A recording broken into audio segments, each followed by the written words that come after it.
அட போங்கம்மா, எப்போ பார்த்தாலும் ஒரே மாதிரி யாராவது செஞ்சு தரீங்க, கொஞ்சம் டிஃப்ரெண்ட்டாக தான் செஞ்சு கொடுங்களேன்னு கேட்குற உங்கள் வீட்டு குழந்தைகளுக்கு இந்த மாதிரி குச்சி இறா செஞ்சு கொடுங்க. இறா 1/2 கிலோ இறாவை நல்லா க்ளீன் பண்ணிவிட்டு 1 டீஸ்பூன் இஞ்சி பூண்டு பேஸ்ட்டு, 1/2 டீஸ்பூன் மஞ்சள் தூள், 1/2 டீஸ்பூன் வீட்டில் அரைச்ச குழம்பு மிளகாய் தூள், 1 டீஸ்பூன் சக்தி மிளகாய் தூள், 1/2 டீஸ்பூன் உப்பு போட்டுட்டு நல்லா மிக்ஸ் பண்ணி விட்டுக்கோங்க.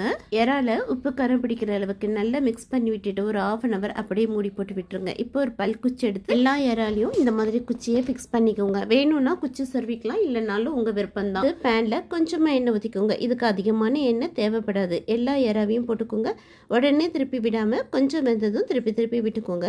கொஞ்சமாக கருவேப்பிலை இலையும் போட்டு மூடி போட்டு விட்டு 10 நிமிஷம் வச்சுருங்க. 10 நிமிஷத்துக்கு இடையில திருப்பி விட்டு எடுத்தீங்கன்னா இந்த மாதிரி சூப்பராக இறா லாலிபாப் கிடைச்சிரும். அவ்வளோதாங்க. ரொம்ப நல்லா கம்மன்னு டேஸ்டியாக, ரொம்பவும் சிம்பிளாக சீக்கிரமாக டக்குன்னு இந்த இறா லாலிபாப் ரெடி ஆகிடும். ட்ரை பண்ணி பாருங்கள், மிஸ் பண்ணாதீங்க, அப்புறம் வருத்தப்படுவீங்க. இந்த வீடியோ பிடிச்சா சப்ஸ்கிரைப் பண்ணுங்கள். தேங்க்யூ.